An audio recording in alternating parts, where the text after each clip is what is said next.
The Midnight Hauntings.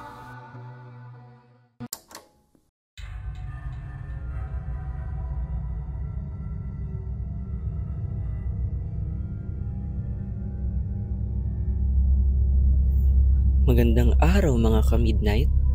Ako si Rex. Ang kwentong ito ay ipinadala ng isa nating tagapakinig.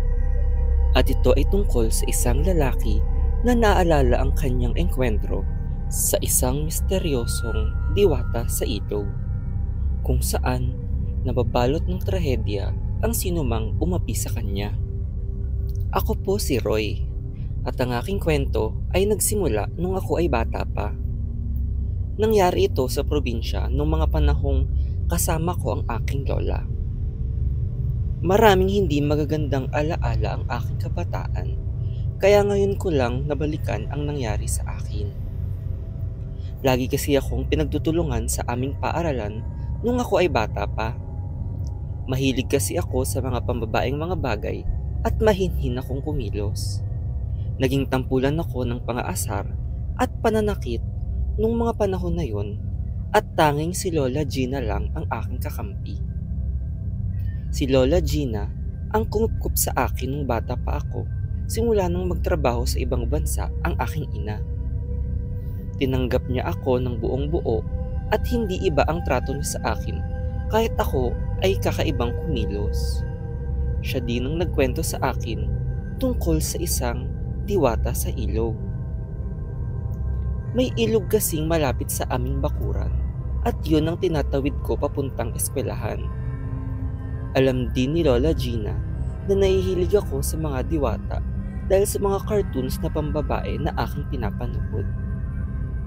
Ikwinento niya sa akin na humingi daw ako ng tulong sa diwata na iyon. Ayon kay Lola Gina, kailangan ko lang daw magdasal tuwing gabi sa may bandang ilog para matupad ang aking hiling. Pwede daw akong humiling ng mga laruan o kaya damit at siguradong maibibigay daw sa akin ito. Isang gabi ay naisipan kong puntahan ito. Dumalaw ako sa ilog at hiniling na sana ako ay tigilan ng mabugbog ng isa kong kaklase. Umuwi kasi akong may black eye at umiiyak. Pinatahan ako ni Lola Gina at inudyukan na magdasal sa diwata. Nagulat ako kinabukasan sa naibalita sa aming paaralan. Ospital daw ang aking kaklaseng nanuntok sa akin. Natagpuan daw itong nasa kalsadang duguan at tila ba pinukpok ng mabigat na bagay sa kanyang ulo. Nakakomatos ito at hindi pa nagigising, kaya hindi pa alam kung anong tunay na nangyari sa kanya. Sa una ay natuwa ako dahil kinarma ang nang-away sa akin, ngunit bigla akong kinabahan nang maisip na baka dahil sa aking hiniling iyon. Sinarili ko lang ito at naisipang walang ibang sabihan tungkol sa diwata. Sa mga sumunod na linggo ay nabiktima na naman ako. Isang kaklase ko naman ang nang-away sa akin at ako ay pinagtulungan ng mga ito. Ikinulong nila ako sa isang locker at muntik na akong maospital dahil hindi ako makahinga dahil sa aking hika. Si Lola Gina ay halos magwala nang mabalitaan ang nangyari sa akin. Tinanong niya ako kung anong pangalan ng mga umaway sa akin para ma-report daw niya ito sa principal. Naisip kong mas aawayin lang ako pag nagsumbong ako, kaya sabi kong hayaan na lang. Naisip kong dumiretso na lang sa ilog at magsumbong. Isinigaw ko ang mga pangalan ng umaway sa akin at pinagmumura ko sila habang ako ay nasa ilog. Naisip kong baka marinig iyon ng diwata at ipaghiganti ako. Umuwi akong malungkot at natulog na lang. Hindi ko inaasahan na malala na pala ang mga nangyari. Natagpo ang patay ang mga batang nang away sa akin sa damuhan sa likod ng aming paaralan. Hinala ng mga pulis na nilason muna ang mga ito bago pagsasaksakin ng kutsilyo dahil sa natagpuang lason sa dugo nila. Halos himatayin ako nang mabalitaan ito. Hindi ako mapakali dahil sa nangyari sa kanila. Pinaniniwalaan kong dahil sa aking hiling sa diwata ay nangyari ang mga ito. Natakot din ako na baka makonekta ako ng mga pulis sa nangyari sa mga kaklase ko. Naisip kong harapin na ang diwata. Kahit ako ay nagpapasalamat dahil ipinagtanggol ako nito at tinutupad ang aking hiling, ay hindi maalis sa isip kong natatakot din ako sa diwata. Hindi ko pa nakikita ang tunay na itsura nito bukod sa sinabi sa akin ni Lola Gina na may pakpak ito at maganda. Naisip kong kailangan kong humiling na itigil na niya ang pagpaslang sa mga bata at hindi ko gustong may mamatay. Ang gusto ko lang ay maturuan sila ng leksyon. Tinapangan ko ang aking loob at naisip na kailangan kong makausap sa personal ang diwata.